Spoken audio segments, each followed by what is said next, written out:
Good evening, everyone. Welcome to the fourth webinar in our C3 series. Tonight's webinar is called Deepening Student Learning, Taking Action and Communicating Results. So our objective tonight is for you to better develop your understanding of the fourth dimension and be able to spend some time investigating how you can apply this fourth dimension in your classroom. At any point, if there's questions that come up, you can use the chat feature, and tonight's moderator will go ahead and address the questions as we're going through.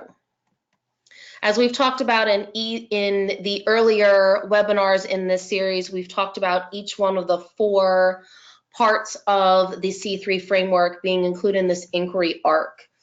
Its architects describe it as a set of interlocking and mutually supportive ideas that frame the way our students learn social studies content.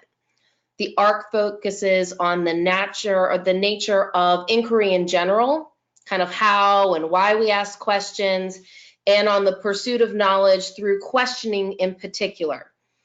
Then it begins with constructing compelling and supporting questions, moves to looking at information, applying information through disciplinary tools and concepts to kind of understand and better support those documents.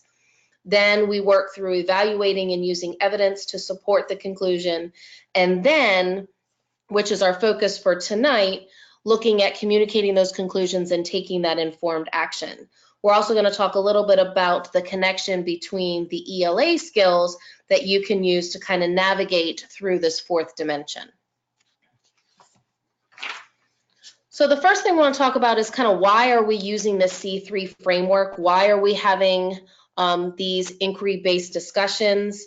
We want the framework to be more of a roadmap on how we might have our students approach learning from this inquiry kind of mindset. We need our students to have these strong tools to be able to have clear and disciplined thinking in order to be able to be productive citizens in society. They need to be able to apply these skills in their college, their career, and their civic life. So this framework provides this model for how to have this disciplinary thinking and how to unpack all the tools related within the social studies content. So it's not the curriculum, but it's the roadmap navigating through the curriculum. So if we break down the framework into the specific curricular content, it focuses on different pieces throughout. So the fourth one is more looking at how our students are going to demonstrate their understanding. We're expecting them to develop skills to paraphrase the information. We don't want them to just regurgitate the information back to us. We want them to be able to construct summaries, be able to make arguments, being able to look at different situations and historical events from both perspectives and be able to build a strong argument for and against a discussion. We want them to be able to communicate their findings and understandings. And then most importantly, we want them to apply what they're learning to different situations. So if we look at this pathways that our students take, we've done this in other webinars, looking at what our students are expected to do from grade 2 all the way up through grade 5. It helps you as a teacher be able to see kind of where your students should be focusing their skills on. So if we look at this first pathway, which is all about communicating conclusions, if we're looking at our early primary elementary grades, we're just looking for them to be able to learn how to construct an argument, learning how to give explanations kind of in a logical formation. Whereas if you jump to 5th grade, we want them now to be able to give that claim and give evidence from multiple sources. We want them to be able to give reasonings and have that coherent sequence for examples and details that they're going to use to support that claim and evidence. But then if we look to 8th grade, now we need to move beyond just including multiple sources. We want them to be able to look at the strengths and the limitations of both sides of the arguments, and then being able to still apply those logical examples with relevant information to be able to point out those weaknesses and explanations.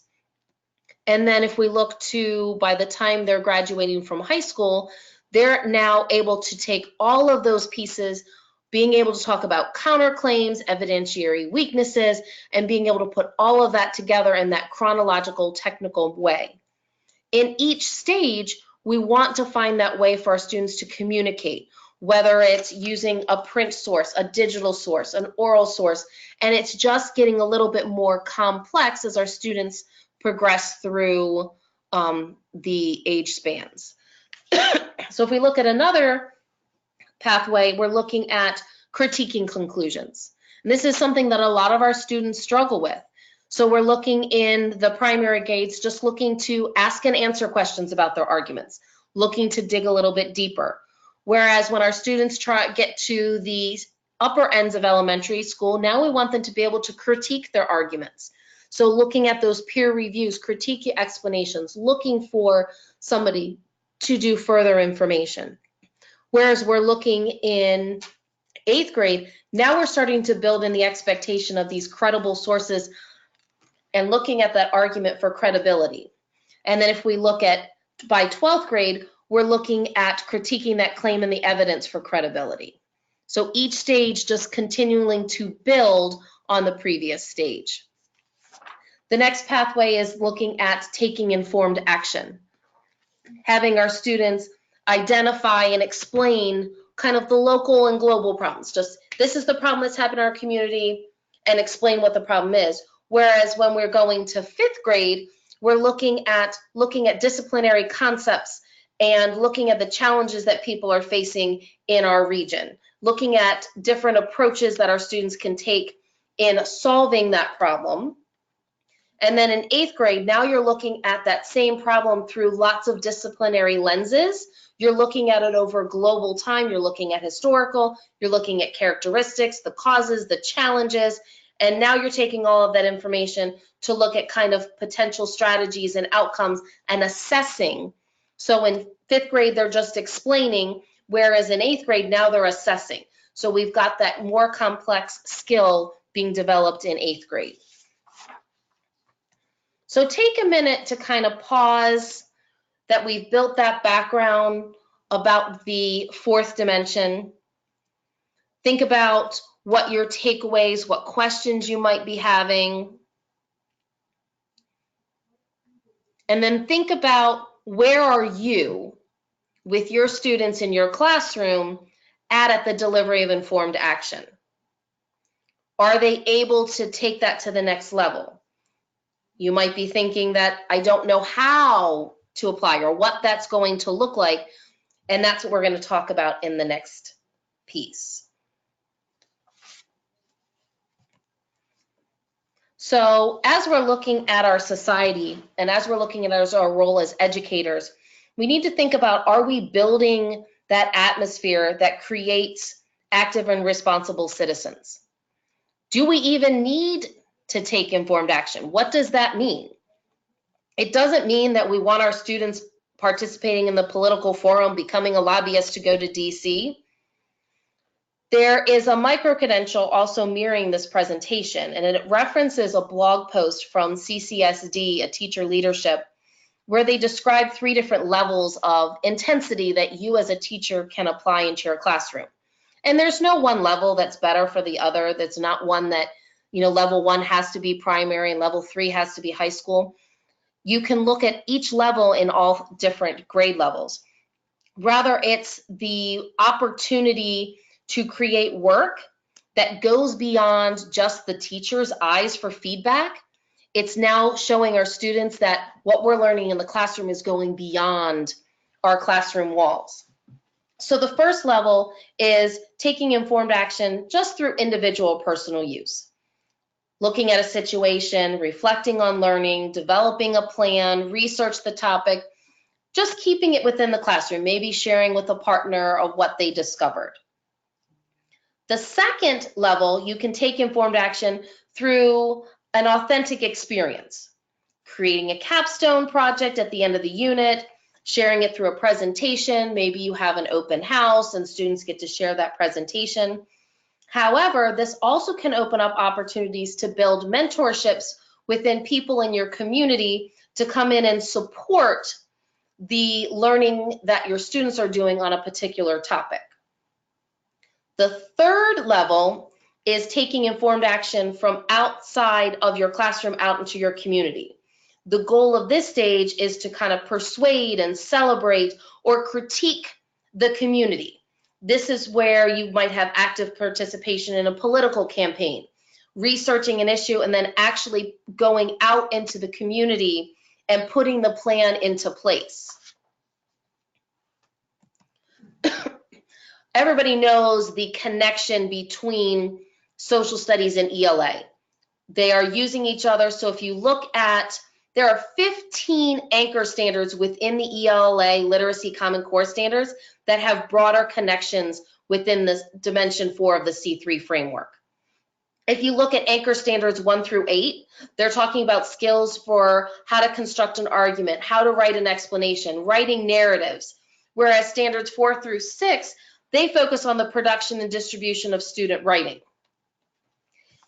If we look at anchor standard reading, we're looking at the importance of communicating conclusions, creating a plan of action, being able to use information and data to guide that plan of action. Whereas standard 5 is the actual production, where the students are now looking at publishing that research, taking that research and plan of action that they did and taking it and sharing it with others, whether it's in the classroom, outside the classroom, or even outside the school. So if we look at applying this into the classroom, students shouldn't just learn about the government. In a lot of our classrooms, K to 12, we're talking about civics instruction. So this is the opportunity for, while you're doing that, to also have our students participate in the democratic process. Being part of civic life requires that you have the skills to be a citizen, both in school and out of school. Encouraging students to serve on a student government. If you don't have a student government, maybe creating that student government. Holding mock elections in your school. Setting up a simulation for a model Congress to pass a bill or a law for your school. Maybe there's a public problem or a school problem and they research how to find a solution. Maybe there's a pond on property and it's getting dirtied with litter. So your elementary students are going to create no littering signs and be able to take that to the county council and be able to have those made so that there's signs around the lake or the pond.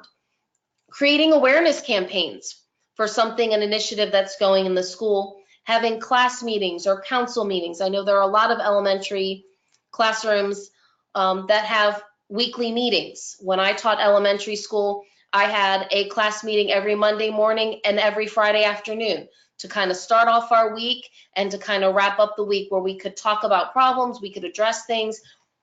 If there was a class rule that needed to be changed. I know one time we had a substitute and my students had misbehaved, and we had our class meeting on Friday, and the students all got together and they created a substitute expectation list.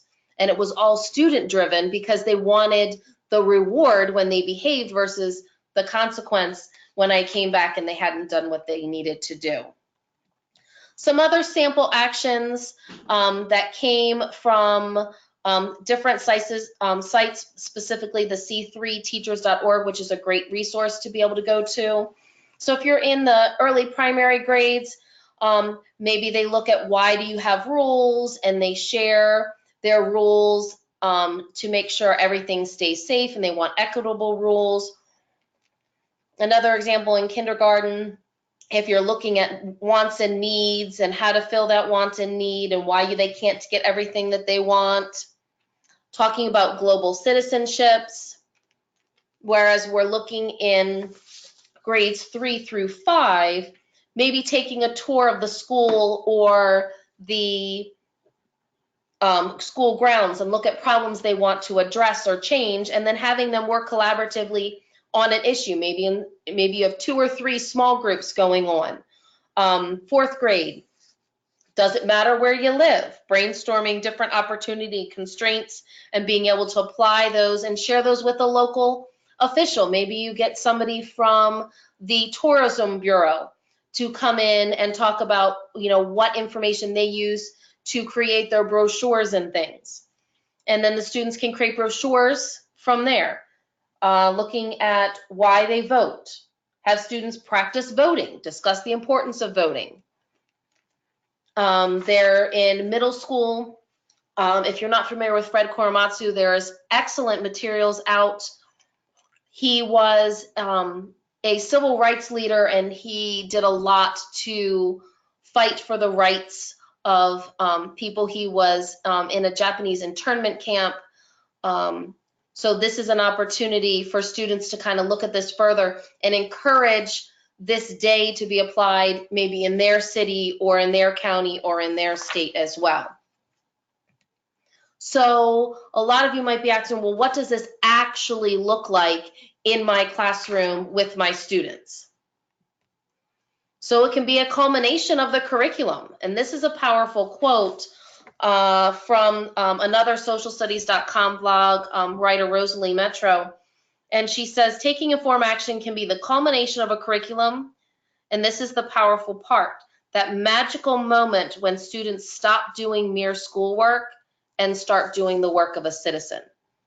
Everything that we're doing in our classroom should be there to prepare our students for their life outside the classroom, their life in college and career and civicness.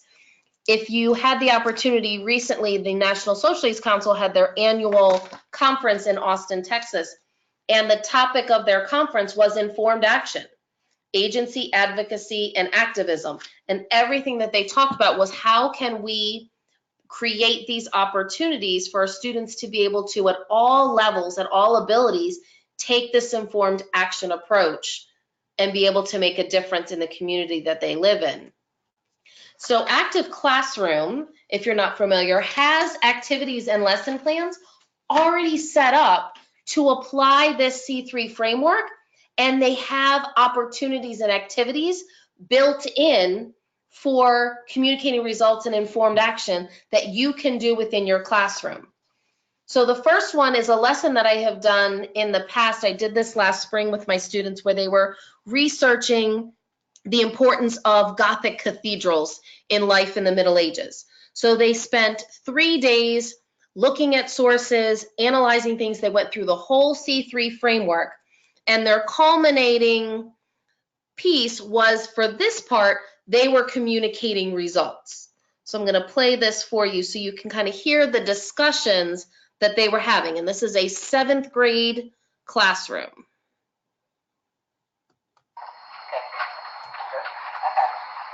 So for history, my first source, it said that Romanesque style churches had their structures were really big, built very, very grand and famous, massive exteriors, but then they had dark and soft interiors. Yes, this shows the nature of the church and religious life very vividly, because, see, the church holds things like festivals and sponsors all very religious. The church can sometimes form a very happy part of life, but the church holds funerals, it explains death, and, there's multiple roles to the church, and I think that's represented by the outside being a bit more cheery and the solemn interior, which represents that the church took a role in every part of life, not only the happy parts. One of my sources said that the church would be at the time the biggest building in the land, so I think they did that to show that it's supposed to be one of the most powerful buildings. As TJ said, they have funerals in there, they have massive solemn on the inside, and also they're huge and they have 3 entrances, which is kind of like a style to go along with the Holy Trinity. When he was talking about science in group civics, and he was talking about how